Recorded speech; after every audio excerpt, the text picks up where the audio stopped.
I want to start rounding things out now by telling you one last story about a refugee, and then by wrapping up with a few thoughts on why I think we need to attend to these stories today. The last story I want to tell you is that of the woman who first told me about the Loyalist diaspora. Her name is Elizabeth Johnston, and I met her right at the beginning of my research. It convinced me that there was a story here that needed to be told, and she spoke to me not through a Ouija board or something like that, but she spoke to me beyond the grave in the way that, of course, all sources speak to us, and that is through writing and through images and through maps and more. And this is how I was able to reconstruct her story. Elizabeth Johnston was born Elizabeth Lichtenstein in Georgia in 1764. And she was just 11 or 12 years old when the American Revolution began. The war inverted her world, just as it had inverted that of Thomas Brown. Her father was a minor government officer, and he, like Brown, was approached by a gang of patriots on his doorstep. Unlike Thomas Brown, he slipped out the back door and got away and joined the British forces in Savannah. This left, however, young Elizabeth, who was an only child and whose mother had died of illness some years earlier, this left her an orphan of war. Again, a kind of figure that we don't hear too much about during the American Revolution, but is, of course, a kind of casualty of war that occurs in any conflict. The next time she saw her father, she was 15 years old. And at that point, she was transformed into a young woman. She was a teenager. She was nothing like the little girl he'd left behind. And in fact, much to her father's chagrin, when he re-encountered his daughter in British-occupied Savannah some years later, he found that she, like many wayward teenagers, had fallen in with an unsuitable man. The unsuitable man was a dashing, rakish officer in his own regiment called William Johnston, also a Loyalist, who had been a medical student in the war, prior to the war in Philadelphia. John Lichtenstein had little choice but to go along with his daughter's desires to marry, a message that many parents have probably learned to their chagrin through the years. And Elizabeth Lichtenstein thus married William Johnston in the middle of war-torn Savannah. She was 15, he was 25. And they had not much of a honeymoon, because as their marriage unfolded, so too the British fortunes in the war started to decline. And so their early married life basically is a kind of chronicle of the British Army in retreat and in decline, because William Johnston is busy fighting in these kind of losing campaigns through the American South, and Elizabeth is largely following along with him, and it all sort of comes to a head, as of course you know, in the years following Yorktown, when the British are pulling out from the various cities of North America, of the future United States. Elizabeth follows William through the emptying outposts of British America. In July 1782, they evacuate from Savannah. At this time, she has just given birth to her first child, and so she's carrying the babe in arms, and she's also pregnant with the next.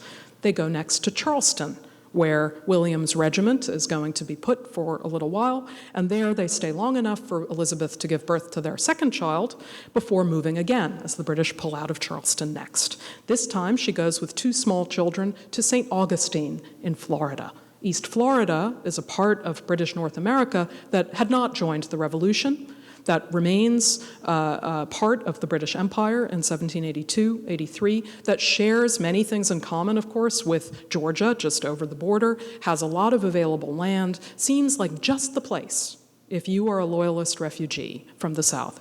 Florida seems like just the place for you to go and settle. Indeed, it seems like just the place for a lot of us now as well, albeit for other reasons. So she goes to St. Augustine with the two small children, and they expect to stay there. And they are among 12,000 Loyalist refugees who flock into East Florida expecting to stay there. But it's only months before they learn that there, too, they will have to leave, that St. Augustine as well will be evacuated because in the peace treaty, Britain has decided to hand Florida over to Spain, and part of this kind of diplomatic poker that happens after every major war. As Elizabeth writes, the war never occasioned half the distress which this peace has done to the unfortunate Loyalists. So now they really have to figure out what to do. William, who had been a medical student before the war, decides to take up his profession again and continue his medical training. And so they decide to do this in the best medical school in the British world. And at that time, the best medical school going in the world was not Harvard. It wasn't even Yale. It was rather Edinburgh. And so they cross the Atlantic, they settle in Edinburgh, William starts doing medical training again. Elizabeth, at this time, has 3 children. She gives birth to one in every place she lives. And she sets up for the first time, this is now 1784, for the first time they actually have a family home, all of them in one place. But remember what I said about loyalists in Britain. The food's bad, it's cold, they don't know anyone, it's expensive. And so it goes for the Johnston family. It's very difficult for them. They find it very difficult to kind of make a go of it. Elizabeth feels very isolated. The climate gets to them. The climate in particular, this being the 18th century, gets to them through illness and through, sadly, mortal illness. One of her children dies of thrush in Edinburgh. And it's a sort of sad place for her, all things considered. And so when William finishes his medical training, they think, well, where should he go practice? Right outside Edinburgh, it's pretty saturated with doctors. It's a good medical school. There's a lot of people around there. So where's he going to go? So he gets offers from some of his patrons from the time of the war. One of his patrons says, I can give you good work in India. Another of his patrons says, I can give you work in the richest place in the British Empire, Jamaica. And they decide to go there, to Jamaica. Another move yet again. Jamaica, richest colony for the British Empire at this time, thanks to sugar. But it's a very beautiful place. Again, we all have reasons to go to Jamaica now. But the same things that make Jamaica so rich and so alluring and even so beautiful also make it very dangerous.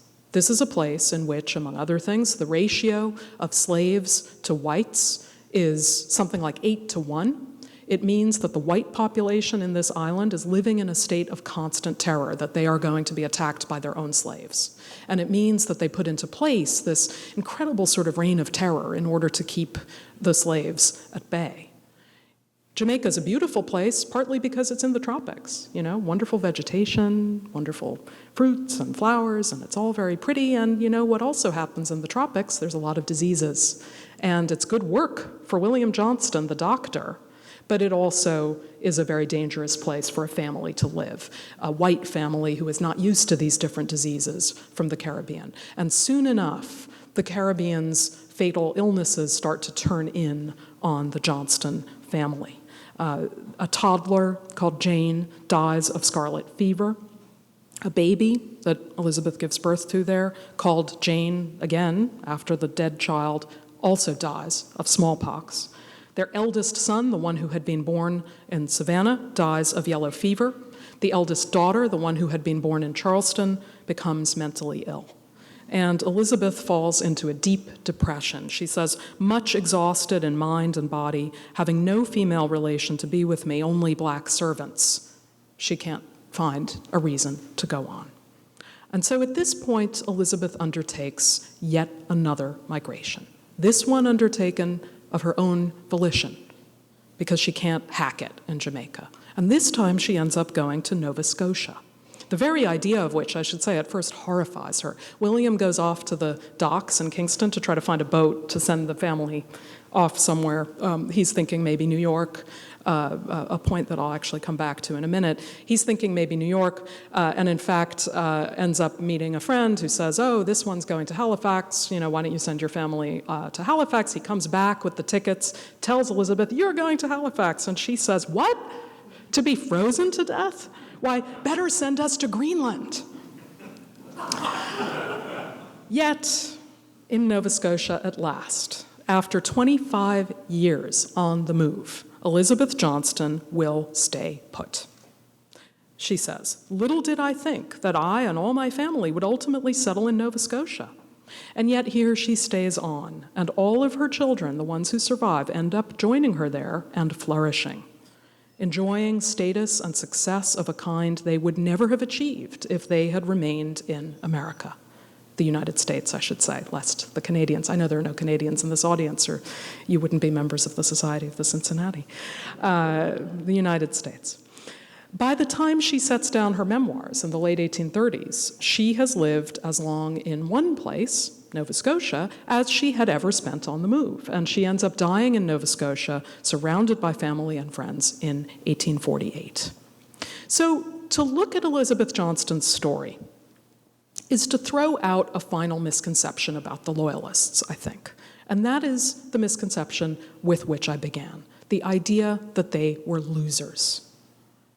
For after all of these early decades on the move, the troubles, the travails, with so much loss, Elizabeth Johnston had actually found a pretty good life, a stable one, a profitable one in which, again, her children will all flourish. And so, at least in her own telling, she ended up being something of a victor, after all.